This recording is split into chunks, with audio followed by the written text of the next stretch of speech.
Hi friends, நம்ம இன்றைக்கி fish meals தான் பார்க்க போகிறோம்.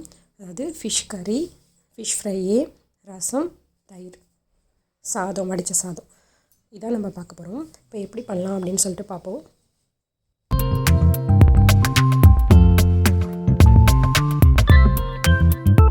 இப்போது நம்ம ஃபஸ்ட்டு பேஸ்ட்டு ரெடி பண்ணிப்போம். குழம்புல ஊற்றுறதுக்கு ஒரு வெங்காயம், நல்லா பெரிய வெங்காயம், தக்காளி ஒரு தக்காளி, பச்சை மிளகாய் இதை ஜாரில் போட்டு நல்லா பேஸ்ட்டாக அடிச்சுப்போம்.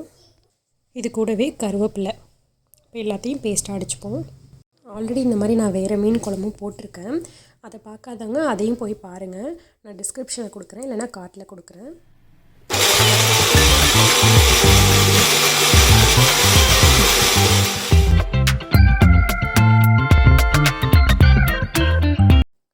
இந்த பேஸ்ட்டை வச்சுட்டு நம்ம மசாலா ஃப்ரை பண்ணுறதுக்கு என்ன மசாலா வேணுமோ அதை ரெடி பண்ணிப்போம். மிளகாத்தூள் நல்லா ஒரு 1.5 டேபிள் ஸ்பூன் எடுத்துக்கோங்க. கார்ன்ஃப்ளவர் மாவு 1 டேபிள் ஸ்பூன் எடுத்துக்கோங்க. உங்களோட மிளகாத்தூள் காரம் கம்மியாக இருக்கும் அப்படின்னா கூட எடுத்துக்கோங்க. அடுத்து மிளகும் ஜீரகமும் நம்ம நல்லா நுணுக்கிப்போம். பவுடர் இருந்தால் பவுட்ரு கூட நீங்கள் யூஸ் பண்ணிக்கோங்க. நான் மிளகு ஜீரகம் நல்லா நுணுக்கிக்கிறேன். மிளகு ஜீரகம் ரெண்டுமே பொடி பண்ணி நல்லா ஒரு டேபிள் ஸ்பூன் அளவுக்கு இருக்குது. கொஞ்சோண்டு மஞ்சத்தூள், ஒரு 1/4 டேபிள் ஸ்பூன் 1/4 டீஸ்பூன் மஞ்சத்தூள், சால்ட் தேவையான அளவு எடுத்துக்கோங்க. லெமன் ஒரு 1/2 லெமன் புழிஞ்சுப்போம். 1/2 லெமன் புழிஞ்சிட்டு இப்போ கொஞ்சமாக தண்ணி ஆட் பண்ணி இதை நல்லா எல்லாத்தையும் நல்லா மிக்ஸ் பண்ணிப்போம். ரொம்ப தண்ணி விட்டுறாமல் கொஞ்சம் கொஞ்சமாக ஆட் பண்ணி நல்லா ஒரு கெட்டியான பேஸ்ட் மாதிரி ரெடி பண்ணிக்கோங்க. அப்போ தான் நீங்கள் ஃபிஷ்ஷில் தடவுறப்ப அது கொஞ்சம் தண்ணி விடும். அதனால் நீங்கள் ரொம்ப தண்ணியாக மட்டும் கலந்துடாதீங்க. இந்த அளவுக்கு இருந்தால் போதும். இப்போ நம்ம எல்லா ஃபிஷ்ஷையும் எடுத்து அது மேலே ஃபுல்லாக தடவி வச்சுருவோம்.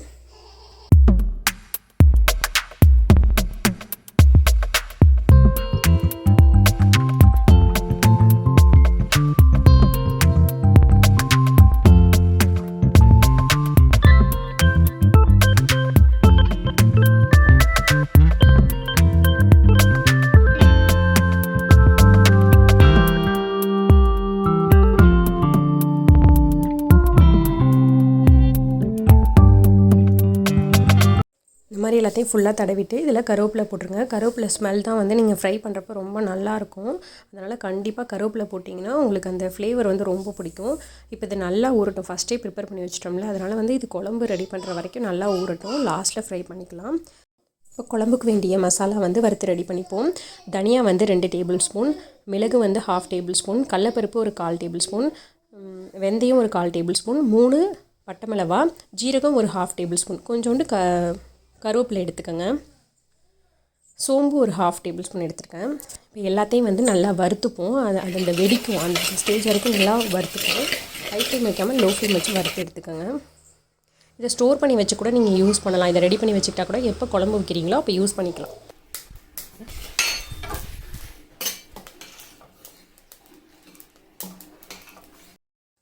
சைட்லேயே சாதமும் வச்சாச்சு. இப்போ இது நல்லா வறுத்தாச்சு. உங்களுக்கு அந்த சவுண்டு கேட்டிருக்கும், வெடித்த சவுண்டு. இப்போ ஆஃப் பண்ணிவிட்டு இது ஒரு பிளேட்டில் மாற்றிப்போம். கொஞ்சம் நேரம் ஆறட்டும். அதுக்குள்ளே நம்ம அடுத்து ரெடி பண்ணிப்போம் குழம்புக்கு.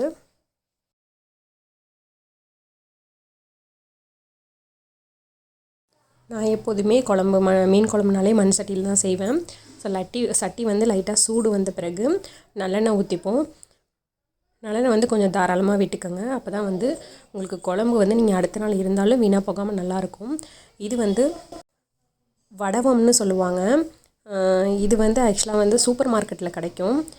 அப்படி இல்லைனா இது நான் வீட்டில் ரெடி பண்ணது, அம்மா ரெடி பண்ணி கொடுத்தாங்க. இதில் வெங்காயம், வெந்தயம், சோம்பு, ஜீரகம், உளுந்து இந்த மாதிரி நிறையா போட்டிருப்பாங்க. ஸோ தாளிக்கிறப்ப இதோட ஸ்மெல்லு நல்லாயிருக்கும். அடுத்து வெங்காயம், சின்ன வெங்காயமும் பூண்டும் நீங்கள் எவ்வளோ போட்டாலும் அது டேஸ்ட்டு நல்லாயிருக்கும். அதனால் நீங்கள் நிறையா இன்னும் கூட இதை விட நிறையா உங்களால் உரிக்க முடிஞ்சிச்சுன்னா இன்னும் கூட உரித்து வெங்காயம் பூண்டு போட்டுக்கோங்க. இப்போ அது ரொம்ப நேரம் லைட்டாக வதங்கட்டும். அதுக்குள்ளே சாதம் வெந்துருச்சு. ஸோ சாதம் எப்போதுமே ஆஃப் பண்ணிவிட்டு உடனே வடிக்காமல் ஒரு 2 நிமிஷம் விட்டுட்டு அதுக்கப்புறம் வடிங்க, நல்லாயிருக்கும். இது மூடி வச்சாச்சு. இப்போ அதுக்குள்ளே நான் புளி கரைச்சிக்கிட்டேன். நல்லா இந்த தக்காளி சைஸ்க்கே புளி எடுத்துக்கிட்டு நல்லா தண்ணி ஊற்றி இந்த 1 கப் அளவுக்கு கரைச்சி வச்சுருக்கேன். தக்காளியையும் அதிலே நம்ம கரைச்சி விட்ருவோம். அப்போ தான் அந்த புளிப்பு எனக்கு என்னமோ அந்த தக்காளியோடைய புளிப்பு வந்து நல்லா இறங்குன மாதிரி இருக்கும் நம்ம கட் பண்ணி போடுறத விட. ஸோ அதனால் வந்து அந்த தக்காளியையும் வந்து நம்ம இதில் கரைச்சி விட்டுருவோம். அதோட ஒரு பச்சை மிளகாவையும் கட் பண்ணி இதிலே போட்டுருவோம் இந்த புளி தண்ணியிலேயே. இப்போது நமக்கு வெங்காயமும் பூண்டும் வதங்கிருச்சு. ஸோ இதிலே வந்து நீங்கள் வந்து மிளகாத்தூள் ஆட் பண்ணுறப்ப அந்த குழம்பு வந்து லாஸ்ட் வரைக்கும் ரொம்ப கலர்ஃபுல்லாக இருக்கும். அதனால் இதிலே கொஞ்சம் மிளகாத்தூள் போட்டு லைட்டாக ரொம்ப கருக விட்டுறாதீங்க. ஸோ குழம்பு ஃபுல்லாகவே உங்களுக்கு அந்த கலர் வந்துடும். அதனால் இந்த ஸ்டேஜ் வரைக்கும் லைட்டாக அது அந்த பச்சை வடை போனோடனே நம்ம அந்த கரைச்சி வச்சுருக்கோம்ல புளி தண்ணி அதை எடுத்து ஊற்றிடுவோம். இப்போது இதை நல்லா வந்து ஊற்றிட்டு நல்லா வந்து கிண்டி விட்ருங்க. நல்லா மிக்ஸ் பண்ணிடுங்க. மிக்ஸ் பண்ணிவிட்டு இது டேஸ்ட்டு பார்த்துருங்க. இதுக்கு தேவையான அளவு உப்பு வந்து இதில் இப்போவே ஆட் பண்ணிடுவோம். உப்பு போட்டுட்டு நம்ம அரைச்சி வச்சுருக்கோம்ல அந்த தக்காளி வெங்காயம் கருவேப்பிலை பேஸ்ட்டு அதையும் வந்து இப்போவே இதிலே ஆட் பண்ணிடுவோம். அப்போ தான் வந்து அந்த ஸ்மெல் இருக்காது நமக்கு ஃபஸ்ட்லேருந்து குக் ஆகுறப்ப. எல்லாத்தையும் போட்டு நல்லா மிக்ஸ் பண்ணி இதை வந்து மூடி வச்சுருவோம். நல்லா கொதி வரட்டும். அதுக்குள்ளே நம்ம வந்து பவுட்ரு அடிக்கிறதுக்கு அது எல்லாத்தையும் வந்து ஆறி இருக்கும். ஸோ இதை வந்து எல்லாத்தையும் போட்டு நம்ம பவுட்ரு ரெடி பண்ணிப்போம்.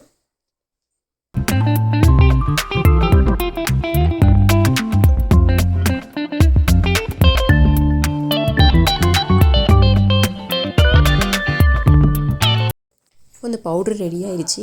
நான் வந்து இப்போ மட்டும் யூஸ் பண்ணுற மாதிரியான அளவுக்கு மட்டும்தான் நான் ரெடி பண்ணியிருக்கேன். உங்களுக்கு அதிகமாக வேணுன்னா அதிகமாக நீங்கள் எடுத்துக்கோங்க. எல்லாமே மாங்காய் அந்த மாதிரி வந்து கட் பண்ணிப்போம். மாங்காய் போட்டால் தான் எப்போதுமே மீன் குழம்பு நல்லாயிருக்கும். மாங்காய் எப்போதுமே போட்டு பழகினால அது இல்லாமல் செய்கிறதுக்கு பிடிக்காது. அதனால் வந்து மாங்காய் மட்டும் கட் பண்ணிக்கிட்டு இப்போ நல்லா கொதி வந்துருச்சு.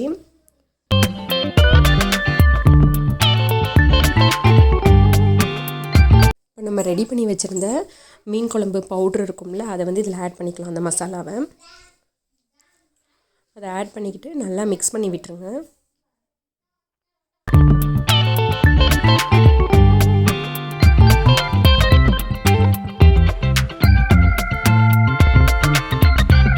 இப்போ இதில் கொஞ்சோண்டு மல்லித்தூள் ஆட் பண்ணிப்போம். ஏன்னா வந்து நம்ம ஆட் பண்ணது வந்து திக்னஸ் வந்து பத்தலை. அதனால் இன்னும் கொஞ்சம் திக்காக இருக்கணுங்கிறதுக்காண்டி மல்லித்தூள் வீட்டில் இருக்கும்ல அதை வந்து ஒரு டேபிள் ஸ்பூன் அளவுக்கு ஆட் பண்ணிக்கிறேன். இப்போ நல்லா மிக்ஸ் பண்ணிவிட்டு இதை மூடி வச்சுருவோம். ரைஸை வந்து வடிச்சிருவோம். நம்ம அதுவும் ஒரு 2-3 நிமிஷத்துக்கு மேலே இருந்துச்சு. இப்போ வந்து வடிச்சிருவோம். அதுக்குன்னு ரொம்ப டைமும் விட்டுறாதீங்க, குழஞ்ச மாதிரி போயிடும்.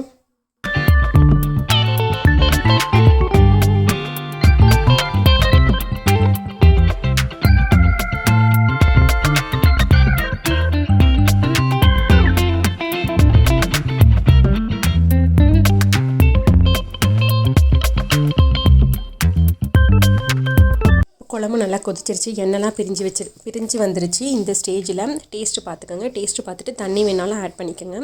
ஆட் பண்ணிவிட்டு மீனை வந்து நம்ம இப்போ போட்டுருவோம். ஃபஸ்ட்டு தலையிலேருந்து போடுவோம். ஏன்னா அதுதான் வேக லேட் ஆகும்பாங்க. ஃபஸ்ட்டு அதுதான் போடுவாங்க. அதனால் அதுலேருந்து எல்லாத்தையும் நம்ம போட்டுருவோம்.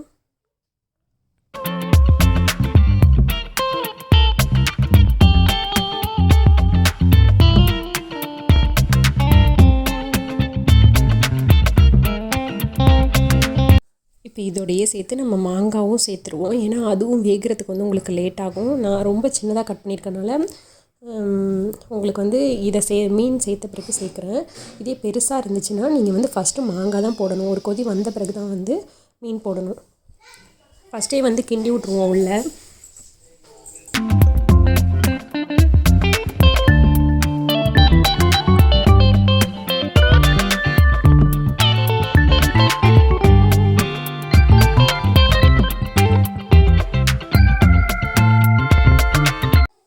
கிண்டிட்டு மூடி வச்சுருங்க. மூடுறப்போ வந்து ஃபுல்லாக மூடாதீங்க, லைட்டாக கேப்பு வைங்க.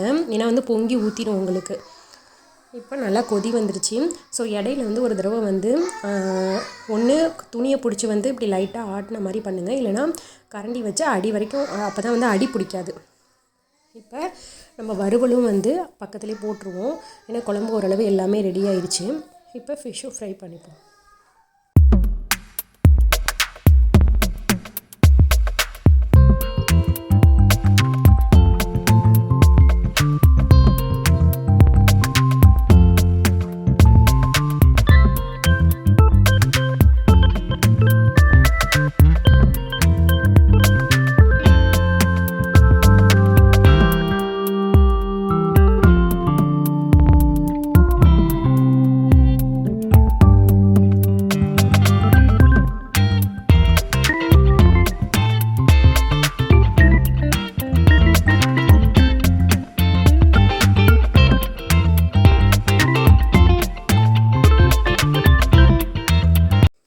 எனக்கு எப்போதுமே வந்து தோசைக்கல்லில் வறுக்கிறது தான் பிடிக்கும். அதனால தான் நான் எப்போதுமே வந்து இதில் போடுறேன். ஏன்னா இதில் வறுத்தோம்னா கொஞ்சம் நல்லாயிருக்கும் டேஸ்ட்டு. இதே நீங்கள் எண்ணெய் உள்ளே போட்டிங்கன்னா, எண்ணெய் சட்டியில் வச்சு போட்டிங்கன்னா ஃபுல்லாகவே அதில் அந்த ஒரு ஜூஸியாக இருக்கவே இருக்காது. ரொம்ப வந்து ஃப்ரை ஆன மாதிரி இருக்கும். ஸோ இந்த மாதிரி ட்ரை பண்ணி பாருங்கள், இது ரொம்ப நல்லாயிருக்கும். குழம்பும் நமக்கு ரெடி ஆயிடுச்சு. ஆஃப் பண்ணிடலாம். வறுவலும் வந்து இப்போ திருப்பி போட்டுடலாம்.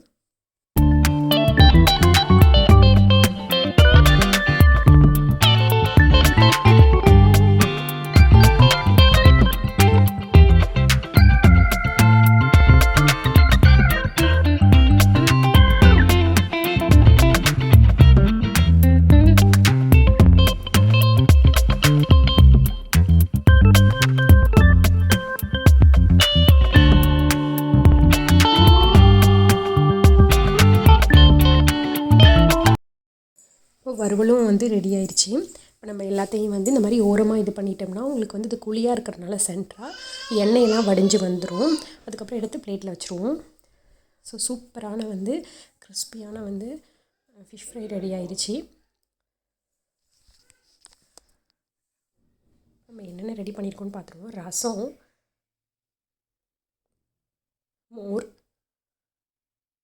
மோர் வந்து ரெடி பண்ணலை, ஆல்ரெடி இருந்தது.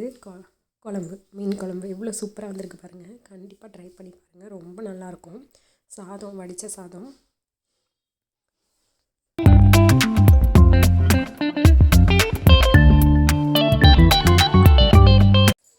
உங்களுக்கும் இந்த லஞ்ச் பிடிச்சிருக்கும்னு நினைக்கிறேன். கண்டிப்பாக இதே மாதிரி நீங்களும் ட்ரை பண்ணி பாருங்கள். ட்ரை பண்ணி பார்த்துட்டு எப்படி இருந்துச்சு அப்படின்னு சொல்லிட்டு கமெண்டில் சொல்லுங்கள்.